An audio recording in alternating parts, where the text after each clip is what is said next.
श्री स्वामी समर्थ. नमस्कार. मी नंदिनी माझ्या यूट्यूब चॅनलवर तुमचं खूप मनापासून स्वागत करत आहे. तुमच्या मनातील सर्व चांगल्या इच्छा स्वामी महाराज पूर्ण करो ही स्वामींच्या चरणी प्रार्थना करते आणि आजच्या नवीन व्हिडिओला सुरुवात करते. उद्या वार आहे गुरुवार, दिनांक आहे 10 जुलै. या दिवशी आलेली आहे गुरु पौर्णिमा. प्रत्येक महिन्यामध्ये पौर्णिमा तिथी येते, परंतु प्रत्येक पौर्णिमेचं महत्त्व हे वेगवेगळं असतं. तर ही जी आषाढ महिन्यातील पौर्णिमा आहे, तर या पौर्णिमेला गुरुपौर्णिमा साजरी केली जाते. ही पौर्णिमा अतिशय महत्त्वाची आहे.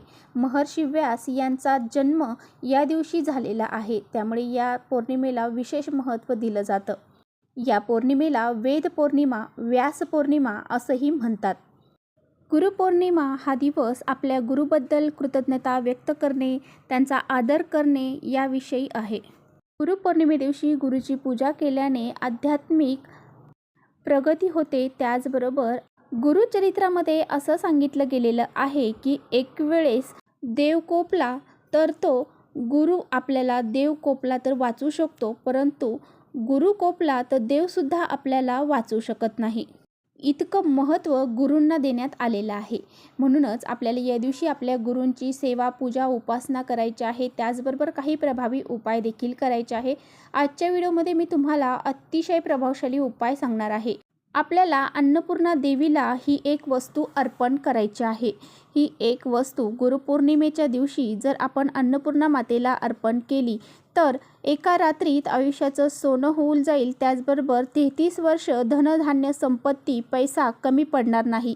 इतका हा प्रभावी उपाय आहे. याला सेवा देखील तुम्ही म्हणू शकता. तर हा जो उपाय आहे तर तो आपल्याला उद्या गुरुपौर्णिमेच्या दिवशी आवर्जून करायचा आहे. प्रत्येकाने करायचा आहे. हा उपाय कसा करायचा आहे आणि आपल्या अन्नपूर्णा मातेला आपल्याला कोणती वस्तू अर्पण करायची आहे याबद्दलची संपूर्ण माहिती आजच्या व्हिडिओमध्ये आपण जाणून घेणार आहोत. त्यामुळे तुम्ही कुठे व्हिडिओ स्किप न करता शेवटपर्यंत नक्की बघा, जेणेकरून तुमच्यापर्यंत योग्य ती माहिती पोहोचेल. आपल्या चॅनलवर नवीन असाल तर चॅनलला सबस्क्राईब करा आणि असेच नवनवीन माहितीपूर्ण व्हिडिओ पाहण्यासाठी बेल आयकॉनलाही प्रेस करा, म्हणजे मी जेव्हा कधी नवीन व्हिडिओ अपलोड करेन त्याचं नोटिफिकेशन सर्वात अगोदर तुम्हाला भेटेल आणि तुम्ही एकही व्हिडिओ मिस करणार नाही. पहा, रोजच्या ज्या आपण पूजा करतो त्यामध्ये आपण अन्नपूर्णा मातेची विशेष अशी पूजा करत नाही.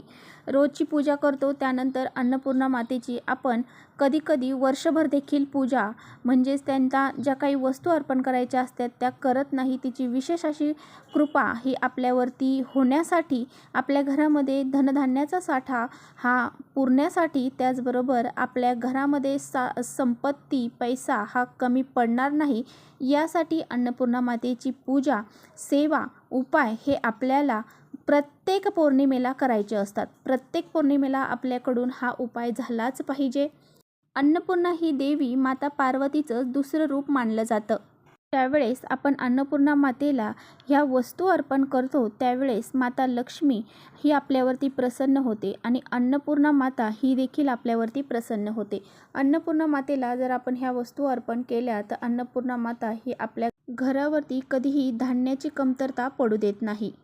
तर पहा, प्रत्येकाला माहीतच असेल की ज्यावेळेस लग्न करून जी मुलगी आहे तर ती सासरी जाते, त्यावेळेस सासरी जाताना तिच्याकडे अन्नपूर्णा मातेची मूर्ती ही दिली जाते.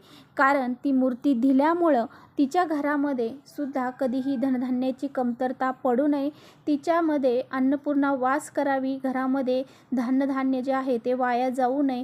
यामुळे प्रत्येक मुलगी ज्यावेळेस सासरी जाते त्यावेळेस तिच्याबरोबर अन्नपूर्णा माता ही दिली जाते.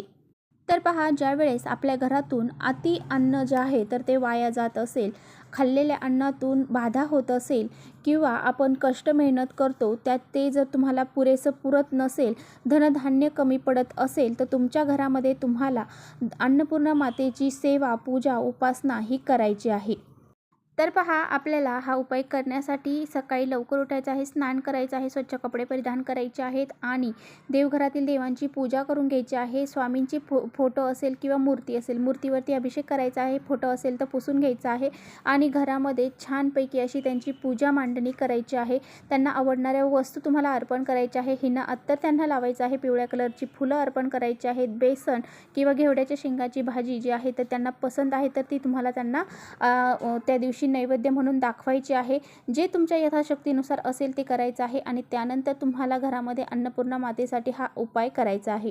तर तुम्हाला एक प्लेट घ्यायची आहे। प्लेटमध्ये तुम्हाला अन्नपूर्णा मातेची मूर्ती ठेवायची आहे। त्यावरती तुम्हाला शुद्ध पाण्याने अभिषेक करायचा आहे आणि जर तुम्हाला कुंकवाने किंवा हळदीने अभिषेक करणं शक्य असेल तर हळदीने कुंकवाने त्यामध्ये थोडंसं पाणी मिक्स करायचं, त्याने अभिषेक केला तरीसुद्धा चालेल। परत स्वच्छ पाण्याने अभिषेक करायचा आहे। मूर्ती स्वच्छ पुसून घ्यायची आहे। त्यानंतर ज्यावेळेस तुम्ही अभिषेक करणार आहात त्यावेळेस तुम्हाला ओम अन्नपूर्णाय नमो नमः हा मंत्र जो आहे तर तो म्हणायचा आहे किंवा अन्नपूर्णा स्तोत्र जर तुम्हाला येत असेल तर ते सुद्धा तुम्ही म्हणू शकता।